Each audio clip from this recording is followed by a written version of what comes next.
I'm doing is legal. This is why I believe I'll receive justice in the higher court. Hit more to right and right center than the left. Oh, it is good! He did it! He did it! It doesn't matter what your background is and where you come from. If you have dreams and you have goals, and that's all that really matters.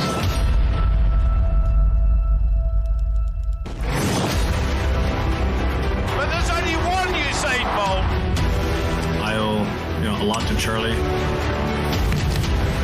The freedom of expression that the entire world could see.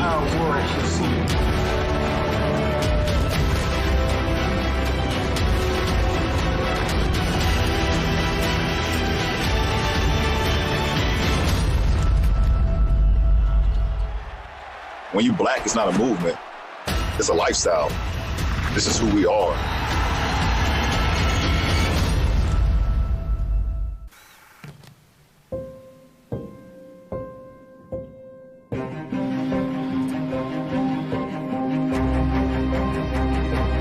She came from Compton, California with no money and a dream. She started at the bottom from Compton, worked her way up through the ranks of the professional tour to #1 in the world. I was just a kid with a dream and a racket and living in Compton, this never happened before.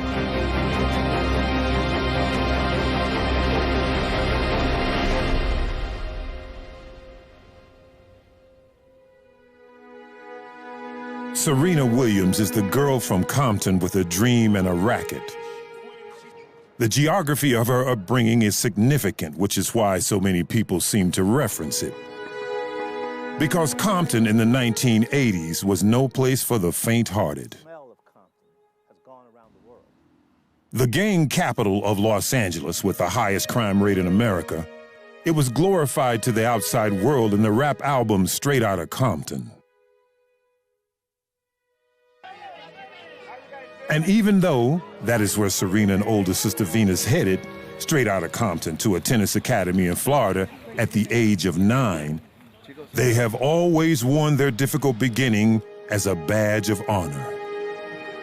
We were able to break the mold in a sport that was just really dominated by white people, and to have a base of color that can come in and do the same and dominate, let people know that it doesn't matter what your background is and where you come from. If you have dreams and you have goals, and that's all that really matters. Serena and Venus had plenty of both. The goals set by their single-minded father, Richard Williams. The dreams inherited from their mother, Oracene Price. Well, I always like to say my mom was my mentor because she was so positive, and she always taught me and all my sisters to be very strong and to always stand up for ourselves.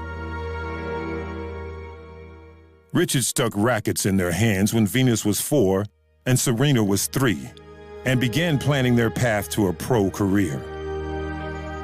Although he had many critics, the father did ensure the sisters had other interests outside of tennis, even pulling them out of national junior tennis tournaments when Serena was 10 and Venus was 11, because he wanted them to go slowly and to focus on schoolwork. That decision was also influenced by experiences of racism, overhearing remarks about his girls from other parents.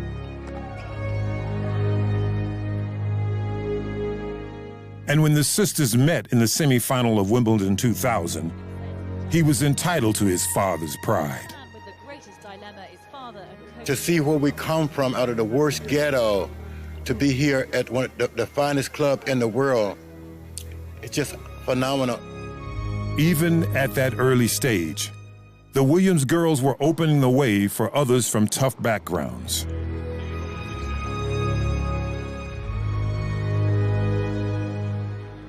And as the years rolled on, their influence and inspiration would become profound. Serena's unprecedented dominance. Up next.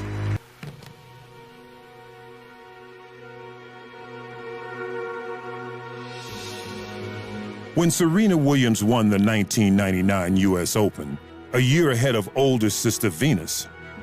She was not the first African-American woman to win a Grand Slam singles title. That honor is held by 1956 French Open winner Althea Gibson, who went on to take 5 Grand Slam singles titles in the space of just 3 summers.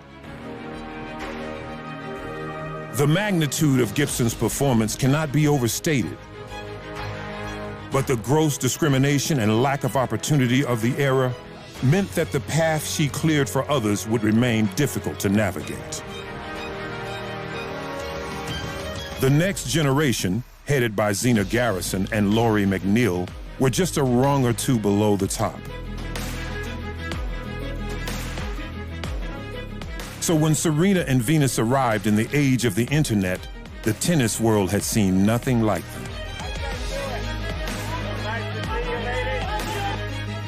Although Serena was the first to break through in Grand Slams, Venus would win the next 2 Wimbledons and the next 2 U.S. Opens. Taller, and with her elastic stride and laconic countenance, Venus seemed more ready and able to handle the fame. But it would be the more muscular frame and aggressive temperament of Serena which would ultimately hold up better. If anybody would ask me one thing that I remember, ferocious competitor. Rick Matchey was Venus and Serena's coach at the Tennis Academy in Florida in the 5 years before they turned pro. When Serena was a child, she was a late bloomer. Venus was a little more mature at a young age, so she had a little more success. But Serena was, just very, very competitive. Hard worker, very good attitude. She had muscles on top of muscles even at 9 years old. Serena's muscle translates to the greatest serve in the history of women's tennis. She has also demonstrated a mastery of court craft and game management, and her speed is the equal of any who have played at the highest level. Her speed is world class. She could have been an Olympic sprinter, but she has a racket in her hand. The final quality to complete the Serena package came gradually. An awareness and self-confidence, which has made her a champion of the social media age. The early marketing of her career was largely built around fashion.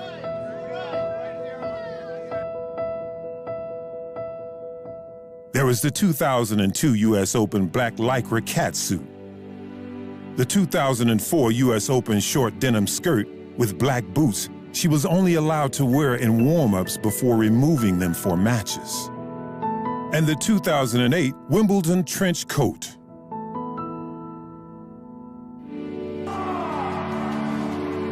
She signed a $40 million deal with Nike in 2004. The same year she began her own designer fashion label. There were handbag and jewelry lines and a nail collection. Movie premieres, openings, award nights, and charity dinners became part of her life, and she loved it. If all that sounds flimsy, consider the message that came with it. The girl from Compton was on magazine covers, mixing with movie stars, royalty, and other high flyers, and giving every young girl, regardless of color, the inspiration to reset boundaries. There should be no stereotypes, Stereotypes are meant to be broken. That's like what I like to say, so let's break them all down. From the start, the two sisters were generous to charities. From exhibition matches and hospital visits, usually in predominantly black cities around USA, to the establishment of the Serena Williams Foundation, funding the construction of schools in Africa. But with maturity, the second decade of Serena's career sparked greater activism. After one win at Wimbledon, she even delivered the clenched fist salute made so famous by Tommy Smith and John Carlos at the 1968 Olympics. And as the Black Lives Matter movement grew stronger around the world in 2020, Serena was a powerful voice without even needing to speak.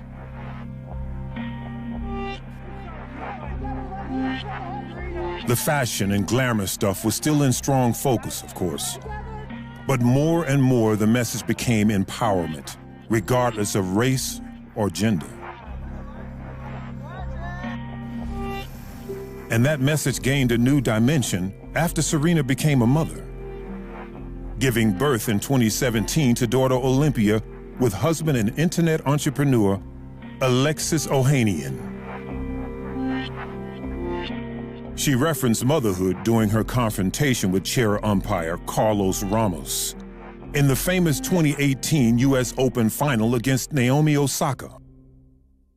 Ramos had said that she had gotten coaching, and so she was voicing her opinion that he was attacking her character. And especially in the culture that we grew up in, character is everything. A lot of things started going through my head in that particular situation. You know, first and foremost, what was going to be said about her the next day? The typical angry Black woman, you know. Yeah, I've heard people say postpartum, you know, all of that. When literally she was just, you know, I keep going back to, it was about her character, because they criticize who, you know, of her being a cheater, and she's not by far a cheater. As Serena continued her career deep into her 30s, husband and daughter were regulars in the players' box. This victory in the 2020 Auckland Open in New Zealand, the 73rd WTA singles title of her career. I'm a working mom, I'm a working parent, so it's just, I always played for myself, and now I am playing for myself still, but my daughter too, and it's just really, really cool. She turned 40 in September 2021, still chasing a 24th Grand Slam singles title. A win that has never been needed to convince anyone that she is the greatest women's player in history. Roger Federer, for one, says she is the greatest of either gender.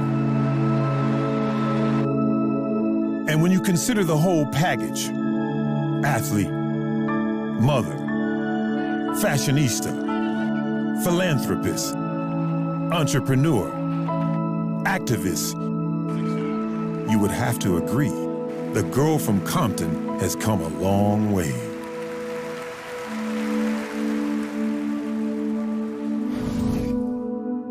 Up next, number 42, Jackie Robinson, and one of the biggest breakthroughs in sports history.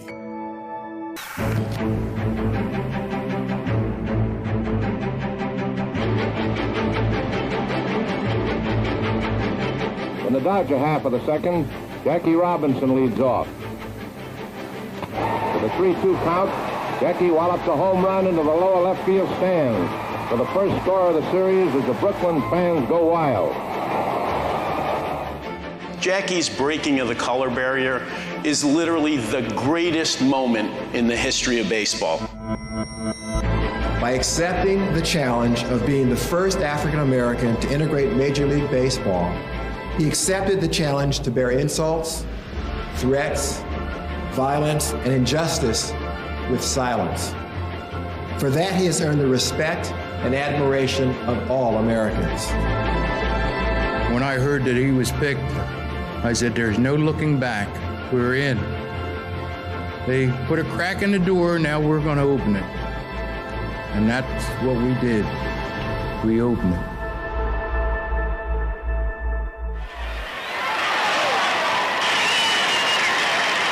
April 15, 1947, was the day Jackie Robinson became the disciplined conductor of social change in America.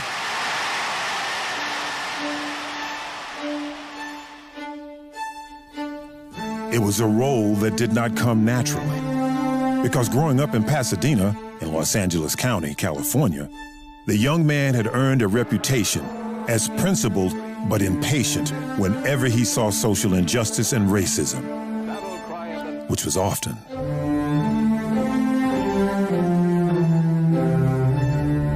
At junior college, one of several arguments with police led to a 10-day jail sentence, suspended for 2 years only because of his outstanding sporting potential.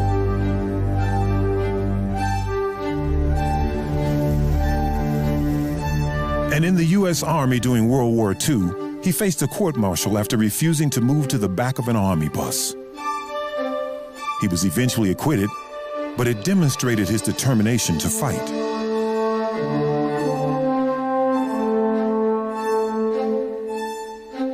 When Brooklyn Dodgers president and club manager Branch Rickey decided Robinson was the man to break down the color barrier of baseball, he had to challenge him to do it with self-control and restraint.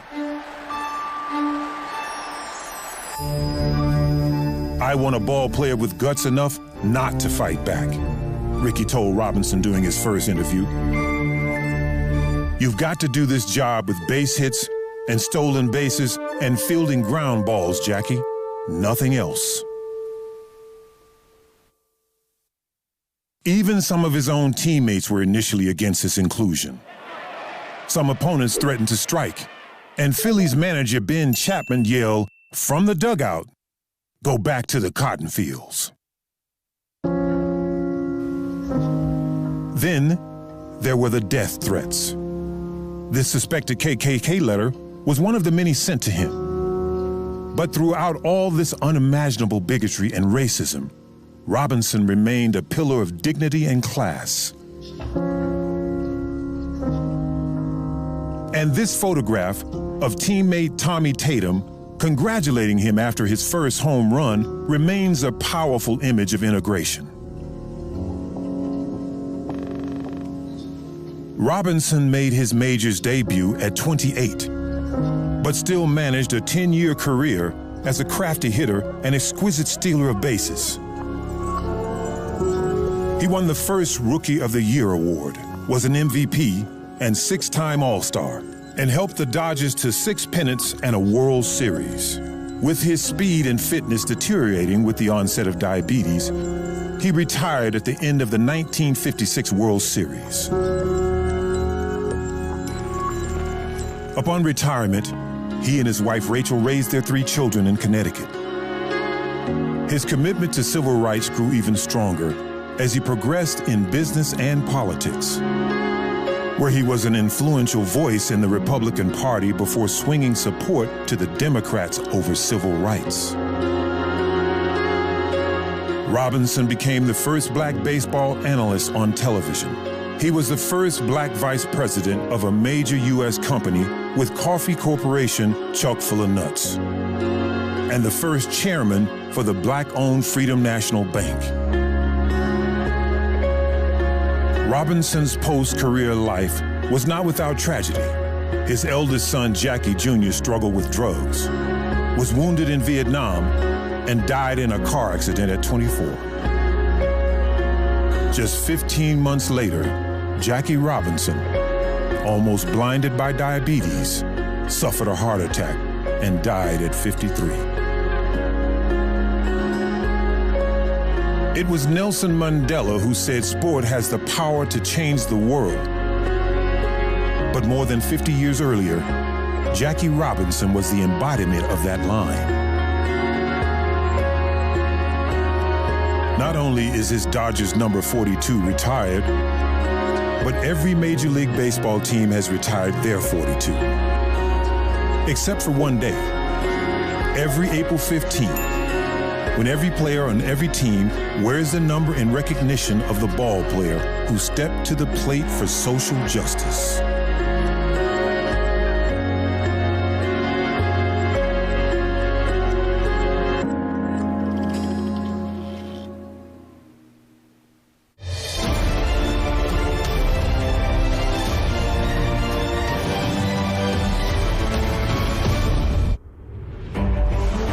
Serena Williams has won more singles Grand Slam titles than any other in the professional era of tennis.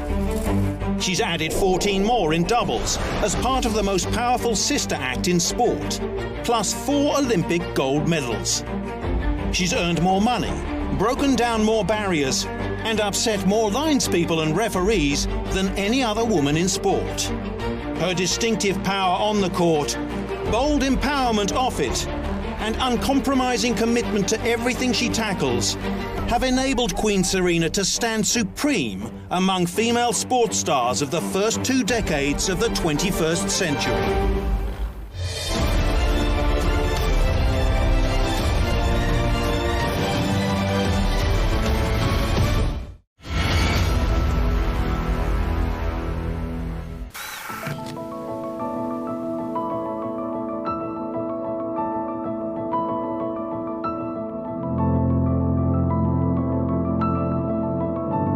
Our earlier story on Serena Williams mentioned that her 1999 U.S. Open win ended a 41-year wait from the last Grand Slam singles win by an African-American, Althea Gibson. But what is often forgotten is that Gibson also excelled in another sport.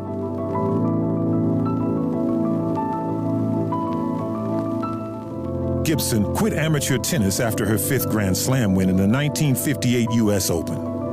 She turned professional, but back then, there was no pro tennis circuit for women. So in 1964, she became the first black golfer on the LPGA Tour. Gibson played with modest success for 14 years, frequently having to change in her car because she was denied access to many golf clubhouses. Her best result was second, beaten in a playoff in the 1970 Buick Open. But her biggest payday was when she won a car for a hole-in-one in the Dinah Shore Desert Classic, the forerunner to today's major, the A&A Inspiration.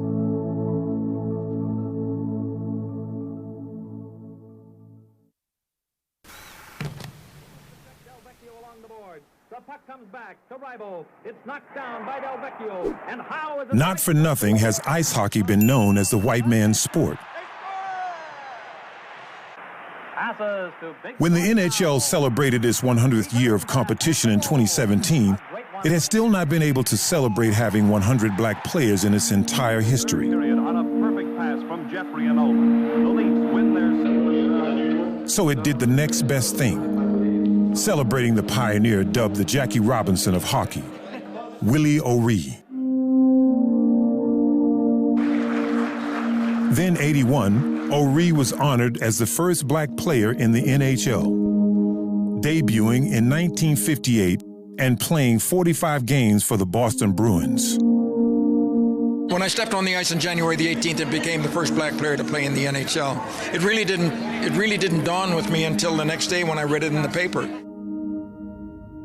After playing 2 decades as a pro, mainly in the minor Western Hockey League, Canadian-born O'Ree continued to promote the game to minority groups as part of the NHL's community outreach program, Hockey is for Everyone. But he admitted that when he broke the color barrier, not everyone thought hockey was for everyone, and he had to put up with fearful abuse and intimidation. Over the 21 years I played, it got easier, but I fought a lot. I fought because I had to, not because I wanted to, but guys just wanted to see what I was made of, and I lost fights and won fights, but I still stayed focused on what I wanted to do. Nashville Predators defenseman and fellow Canadian P.K. Subban paid tribute to O'Ree's bravery and his commitment to creating opportunities for underprivileged children. I think he inspires so many kids, regardless of what your background is or where you're from or the color of your skin. Definitely, there's no question I wouldn't be here without someone like Willie O'Ree.